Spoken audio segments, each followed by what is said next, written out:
NCERT review series में आज कक्षा 6 भूगोल चैप्टर 5 पृथ्वी के प्रमुख परिमंडल। आज का यह चैप्टर बहुत ज़्यादा इम्पोर्टेंट है बिगिनर्स के लिए भी और जिन्होंने पहले पढ़ रखा है उनके रिवीजन के दृष्टि से भी, क्योंकि इसमें सभी महासागरों और सभी महाद्वीपों के बारे में कुछ न कुछ फैक्चुअल जानकारी और कॉन्सेप्चुअल जानकारी हमें ज़रूर मिलने वाली है। तो इस वीडियो को आप लोग पूरा देखिएगा और कोशिश करिएगा कि इससे जो कुछ भी इम्पोर्टेंट फैक्ट मिले उनके नोट्स भी बना लीजिएगा और लास्ट में हम इससे जो एक्सरसाइज है इसकी उसको भी सॉल्व करेंगे और इससे रिलेटेड क्वेश्चन फिर टेलीग्राम पर पोस्ट होंगे। पृथ्वी की सतह ऐसी है जिसमें पर्यावरण के 3 महत्वपूर्ण घटक आपस में मिलते हैं तथा एक दूसरे को प्रभावित करते हैं। पृथ्वी का ठोस भाग जिस पर हम रहते हैं उसे भूमंडल कहा जाता है। गैस की परतें पृथ्वी को चारों ओर से घेरती हैं, उसे वायुमंडल कहा जाता है, जहां ऑक्सीजन, नाइट्रोजन, कार्बन डाइऑक्साइड तथा दूसरी गैसें पाई जाती हैं। पृथ्वी के बहुत बड़े भाग पर जल पाया जाता है जिसे हम जलमंडल कहते हैं। जलमंडल की सभी अवस्थाएं जैसे बर्फ, जल एवं जलवाष्प सम्मिलित हैं। जीवमंडल एक सीमित क्षेत्र है जहां स्थल, जल, हवा एक साथ मिलते हैं, जहां सभी प्रकार के जीवन पाए जाते हैं। भूमंडल क्या है? पृथ्वी के ठोस भाग को भूमंडल कहा जाता है। यह भूपर्पटी की चट्टानों तथा मिट्टी की पतली परतों का बना होता है जिसमें जीवों के लिए पोषक तत्व पाए जाते हैं। पृथ्वी की सतह को 2 मुख्य भागों में बांटा जा सकता है। बड़े स्थलीय भूभागों को महाद्वीप के नाम से जाना जाता है तथा बड़े जलाशयों को महासागरीय बेसिन के नाम से जाना जाता है। विश्व के सभी महासागर आपस में एक दूसरे से जुड़े हुए हैं। विश्व के मानचित्र को देखिए, नीचे इसका मानचित्र दिया गया है। समुद्री जल का तल सभी जगह एक समान होता है। स्थल की ऊंचाई को समुद्र तल से मापा जाता है जिसे शून्य माना जाता है, अर्थात समुद्र तल को शून्य मान करके स्थल की ऊंचाई को मापा जाता है। अब ये यहाँ पर मैप दिया गया है जिसमें सभी महाद्वीपों को और सभी महत्वपूर्ण पर्वत श्रृंखलाओं को और इसके साथ ही साथ सभी प्रमुख महासागरों को यहाँ पर इस मानचित्र में दिखाया गया है और इसके साथ ही साथ भूमध्य रेखा और कर्क रेखा और मकर रेखा को भी दिखाया गया है। अगर मैं इस मैप के माध्यम से ही कुछ इंपॉर्टेंट फैक्ट यहाँ पे ही दिखाना चाहूँ तो हम देख सकते हैं, जैसे कि यह जो बीच में हमें लाइन दिखाई पड़ रही है यह भूमध्य रेखा है, यह ऊपर की लाइन कर्क रेखा है और नीचे यह मकर रेखा है। ये जो महाद्वीप हमें यहाँ पर ये दिखाई पड़ रहा है, यह महाद्वीप हमारा कौन सा है? तो यह हमारा अफ्रीका महाद्वीप है।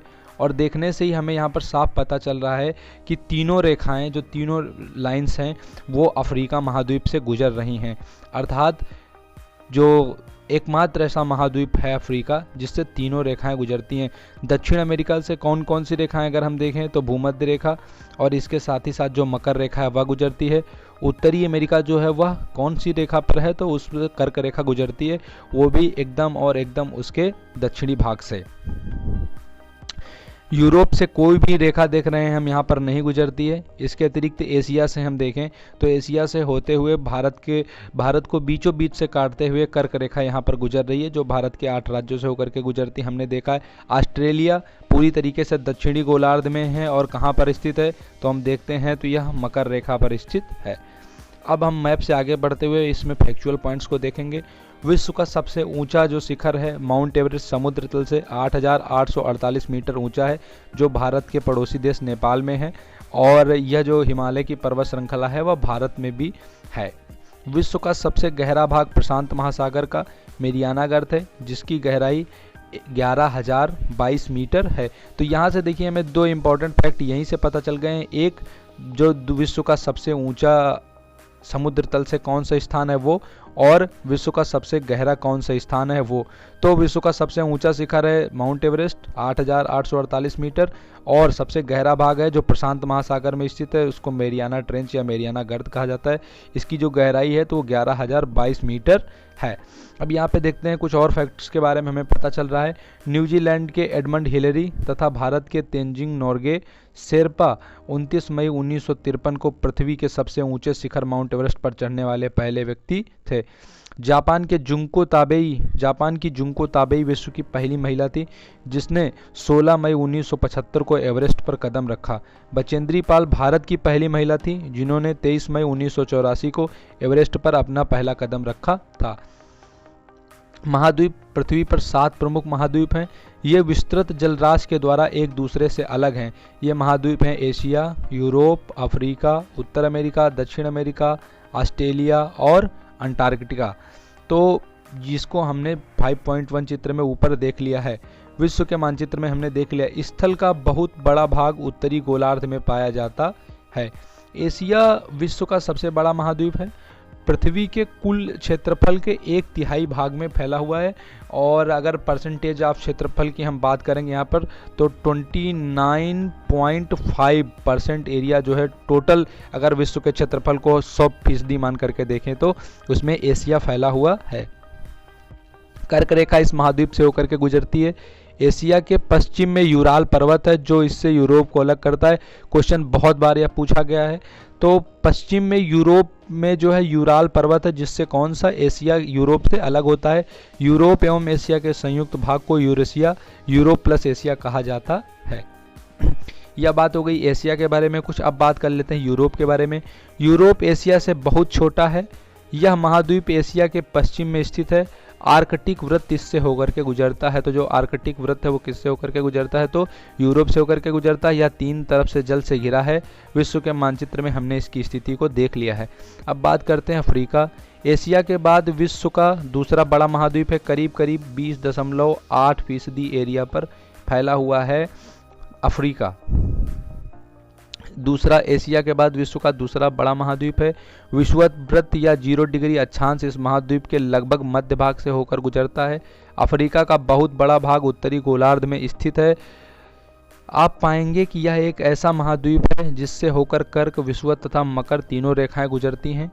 सहारा का रेगिस्तान विश्व का सबसे गर्म रेगिस्तान है जो कि अफ्रीका में ही स्थित है। यह महाद्वीप के चारों तरफ से समुद्रों एवं महासागरों से घिरा हुआ है। विश्व के मानचित्र को हमने देखा है। विश्व की सबसे लंबी नदी नील अफ्रीका से होकर के ही गुजरती है। अफ्रीका का मानचित्र देख करके हम इसकी स्थिति का पता लगा सकते हैं। उत्तर अमेरिका विश्व का तीसरा बड़ा महाद्वीप है जो करीब करीब 16% एरिया पर है। यह दक्षिण अमेरिका से एक संकरे स्थल से जुड़ा हुआ है जिसे हम पनामा जल संधि कहते हैं। बहुत ही इंपॉर्टेंट फैक्ट है ये। जो उत्तर अमेरिका है वो दक्षिण अमेरिका से किस माध्यम से जुड़ा है, तो पनामा जल संधि के माध्यम से जुड़ा हुआ है। इसके बाद हम बात करते हैं, यहाँ पर देखिए कुछ पूछा भी गया है शायद। यह महाद्वीप 3 महासागरों से घिरा हुआ है। क्या आप इन महासागरों के नाम बता सकते हैं। उत्तर अमेरिका की बात की गई है और इसके बाद दक्षिण अमेरिका के बारे में भी एक प्रश्न पूछा गया। भारत एवं श्रीलंका के बीच में क्या जल संधि का नाम यहाँ पर पूछा गया है। जैसे ये जो उत्तर अमेरिका और दक्षिण अमेरिका को जोड़ने वाली जल संधि, इसको क्या बोलते हैं, पनामा जल संधि। वैसे ही भारत और श्रीलंका को जोड़ने वाली जल संधि क्या कहलाती है, तो पाक जल डमरू मध्य कहलाती है। दक्षिण अमेरिका की बात करें तो यह इसका अधिकांश भाग दक्षिणी गोलार्ध में स्थित है। विश्व की सबसे लंबी पर्वत श्रृंखला एंडीज इसके उत्तर से दक्षिण की ओर फैली हुई है। तो विश्व की जो सबसे लंबी पर्वत श्रृंखला है एंडीज, वह कहाँ पर स्थित है, तो वह दक्षिण अमेरिका में स्थित है। दक्षिण अमेरिका में विश्व की सबसे बड़ी नदी अमेजन बहती है। वहाँ पर बात की गई थी सबसे लंबी नदी की, यहाँ पर बात की गई है सबसे बड़ी नदी की। अर्थात वहाँ पर लंबाई की बात की जा रही थी, लेकिन यहाँ पर जो बड़ी नदी का बात है तो यहाँ पर चौड़ाई की बात की जा रही है, अपवाह तंत्र की बात की जा रही है। तो अमेजन जो है वह अपवाह तंत्र के हिसाब से सबसे लंबी विश्व की बड़ी नदी है। और यहाँ पर पूछा भी गया है कि एक चीज़ यहाँ पूछी गई थी कि जो दक्षिण अमेरिका है वो किन उसके दोनों तरफ कौन कौन से सागर हैं। अगर हम इसके बारे में बात करें तो इस तरफ जो है हमारा अटलांटिक महासागर है और इस तरफ हमारा प्रशांत महासागर है, यानी अर्थात पूर्व की ओर अटलांटिक महासागर और इसके पश्चिम की ओर क्या है, तो वहाँ पर प्रशांत महासागर है।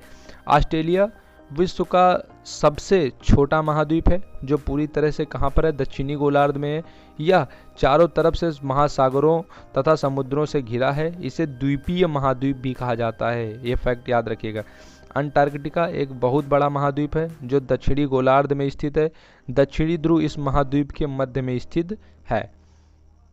भारत के भी शोध संस्थान यहाँ पर हैं। इसमें से एक मैत्री था जो तूफान में नष्ट हो गया था। अब जो इस समय चलती हालत में है वो है दक्षिण गंगोत्री। अभी यहाँ पर एक एटीएम भी लगाया गया था कुछ साल पहले, जो उसके बाद ये थोड़ा सा चर्चा में आ गया था। जलमंडल की बात करें, पृथ्वी को नीला ग्रह कहा जाता है। पृथ्वी का 71% भाग जल तथा 29% भाग स्थल है। ऐसे में हम देख रहे हैं कि स्थल मंडल जल मंडल का एक बहुत बड़ा भाग है पृथ्वी में, लेकिन यहाँ पर एक ध्यान देने वाली बात है कि जो पीने योग्य जल है वह मात्र 0.03% ही है, इसीलिए हम जल की जो कमी है उसको महसूस करते हैं। महासागर महासागर जलमंडल का मुख्य भाग है, ये आपस में एक दूसरे से जुड़े हुए हैं। महासागरीय जल हमेशा गतिशील रहता है। तरंगे, ज्वार भाटा तथा महासागरीय धाराएं महासागरीय जल की 3 प्रमुख गतियां हैं। बड़े से छोटे आकार के आधार पर क्रमशः 5 प्रमुख महासागर हैं: प्रशांत महासागर, अटलांटिक महासागर, हिंद महासागर, दक्षिणी महासागर तथा आर्कटिक महासागर। तो ये महासागरों के बारे में बात हो गई। इनकी भी कुछ विशेषताओं के बारे में यहाँ बहुत इंपॉर्टेंट चीज़ें दी हुई हैं। प्रशांत महासागर सबसे बड़ा महासागर है। प्रशांत महासागर लगभग वृत्ताकार है। एशिया, ऑस्ट्रेलिया, उत्तर एवं दक्षिण अमेरिका इसके चारों ओर स्थित हैं। अब बात करते हैं अटलांटिक महासागर विश्व का दूसरा बड़ा महासागर है। यह अंग्रेजी भाषा के एस आकार का है। इसके पश्चिमी किनारे पर उत्तर एवं दक्षिणी अमेरिका है तथा पूर्वी किनारे पर यूरोप एवं अफ्रीका है। अटलांटिक महासागर की तटरेखा बहुत अधिक दंतुरित है। यह अनियमित एवं दंतुरित रेखा प्राकृतिक पोताश्रयों एवं पत्तनों के लिए आदर्श स्थिति है। व्यापार की दृष्टि से सबसे व्यस्त महासागर है। कौन है? तो वो अटलांटिक महासागर है। क्यों? क्योंकि इसकी जो तटरेखा है बहुत दंतुरित है, इसलिए यहाँ पे बहुत सारे नेचुरल पोर्ट बने हुए हैं, तो ये व्यापार के लिए इस हिसाब से बहुत ज़्यादा सुगम हो जाता है। हिंद महासागर ये एक ऐसा महासागर है जिसका नाम किसी देश के नाम पर यानी भारत के नाम पर रखा गया है। यह महासागर लगभग त्रिभुजाकार है। इसके उत्तर में एशिया, पश्चिम में अफ्रीका तथा पूर्व में कौन है? तो ऑस्ट्रेलिया स्थित है। दक्षिणी महासागर अंटार्कटिका महाद्वीप को चारों ओर से घेरता है। अंटार्कटिका महाद्वीप से उत्तर की ओर 60 डिग्री दक्षिणी अक्षांश तक यह फैला हुआ है। अंटार्कटिक महासागर उत्तर ध्रुव पर स्थित है। यह उत्तर ध्रुव के चारों ओर फैला हुआ है। यह प्रशांत महासागर से छिछले जल वाले एक सक्रिय भाग से जुड़ा है जिसे हम बेरिंग जल संधि के नाम से जानते हैं। तो जो आर्कटिक महासागर है वो प्रशांत महासागर से जुड़ता है एक छिछले जल वाले सक्रिय भाग से, जिसे क्या कहा जाता है? तो इसे बेरिंग जल संधि कहा जाता है। यह उत्तर अमेरिका के उत्तरी तटों तथा यूरेशिया से घिरा हुआ है।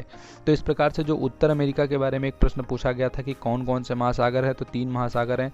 आर्कटिक महासागर है, प्रशांत महासागर है और अटलांटिक महासागर है। वायुमंडल की बात करते हैं तो हमारी पृथ्वी चारों ओर से गैस की एक परत से घिरी हुई है जिसे वायुमंडल कहा जाता है। वायु की यह पतली परत इस ग्रह का महत्वपूर्ण एवं अटूट भाग है। यह वायुमंडल हम लोगों को सूर्य की हानिकारक किरणों से बचाता है। वायुमंडल 1600 किलोमीटर की औसत ऊंचाई तक फैला है। वायुमंडल को उसके घटकों, तापमान एवं अन्य आधार पर 5 परतों में बांटा जाता है। इन परतों को पृथ्वी की सतह से शुरू करते हुए क्षोभ मंडल, समताप मंडल, मध्यम मंडल, आयन मंडल तथा बहिर्मंडल कहा जाता है, अर्थात ट्रोपोस्फेयर, स्ट्रेटोस्फेयर, मीसोस्फेयर, आइनोस्फेयर और एक्सोस्फेयर। तो ये 5 परतें हैं। वायुमंडल मुख्यतः ऑक्सीजन, नाइट्रोजन का बना हुआ है जो कि साफ तथा शुष्क हवा का 99% भाग हैं। इसके अतिरिक्त हम बात करें तो पृथ्वी के द्वारा छोड़ी गई ऊष्मा को अवशोषित करता है कौन? कार्बन डाइऑक्साइड, जिससे पृथ्वी गर्म बनी रहती है। यह पौधों की वृद्धि के लिए भी आवश्यक है। वायुमंडल के घनत्व में ऊंचाई के साथ भिन्नता आती है। यह घनत्व समुद्री तल पर सबसे अधिक होता है। जैसे जैसे हम ऊपर की ओर जाते हैं यह तेजी से घटता है।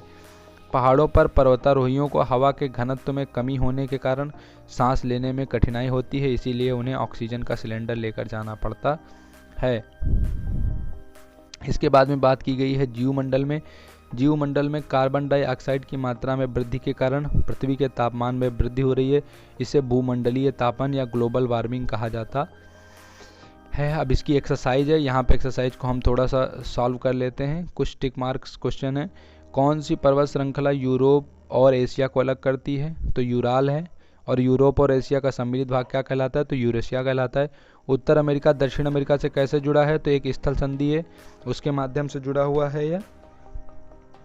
और वायुमंडल में किस गैस का प्रतिशत सर्वाधिक है? तो नाइट्रोजन गैस का प्रतिशत सर्वाधिक है।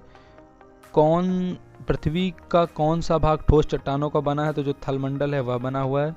सबसे बड़ा महाद्वीप कौन सा है? तो सबसे बड़ा महाद्वीप है एशिया, फिर है अफ्रीका।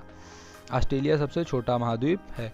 तो ये हो गई इसकी एक्सरसाइज। ये था NCERT क्लास 6 ज्योग्राफी का चैप्टर। अगले चैप्टर में बात करेंगे कुछ और इम्पोर्टेंट फैक्ट्स और कॉन्सेप्ट पर। Thank you so much.